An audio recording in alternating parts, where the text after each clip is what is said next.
കണ്ണൂരിൽ സഹകരണ ബാങ്കിലെ 4 ലക്ഷം രൂപയുടെ വായ്പാ കുടിശ്ശികയിൽ ഇളവ് തേടി നവകേരള സദസ്സിൽ ഒരാൾ പരാതി നൽകി. പരമാവധി ഇളവ് നൽകി പരാതി തീർപ്പാക്കിയെന്ന് മറുപടി കിട്ടി.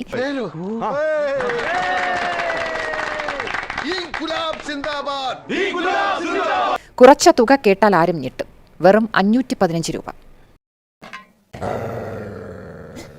പരാതിക്കാരൻ പേര് വെളിപ്പെടുത്താൻ ആഗ്രഹിക്കുന്നില്ല. മുഖ്യമന്ത്രിയും മന്ത്രിമാരും നവകേരള സദസ്സിനെത്തിയപ്പോൾ അവിടെ പോയി അപേക്ഷ നൽകി കുടിശ്ശിക ഇളവ് നൽകണം.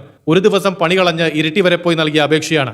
ഒന്നും പേടിക്കണ്ട, ഒരു കുഴപ്പമില്ല, ഞങ്ങളെല്ലാം കൂടെ ഉണ്ട്, ഫുൾ സപ്പോർട്ട്, ധൈര്യമായിട്ട്. താങ്കൾക്ക് പരമാവധി ഇളവ് നൽകാൻ ബാങ്ക് തീരുമാനിച്ചിരിക്കുന്നു. താഴെ പറയുന്ന പലിശാനുകൂല്യങ്ങൾ കൈപ്പറ്റി വായ്പാ കണക്ക് അവസാനിപ്പിക്കാം. ഇളവ് ചെയ്ത തുക എത്രയെന്നല്ലേ? വെറും 515 രൂപ.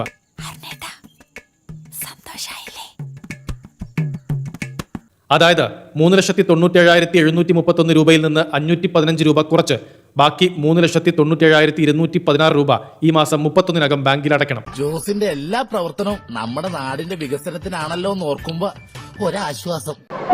ആലോചിക്കണം വോട്ടേ അങ്ങനെ ഒന്നും ഞാനും ആലോചിക്കാതിരുന്നില്ല. അപ്പൊ എല്ലാം പറഞ്ഞ പോലെ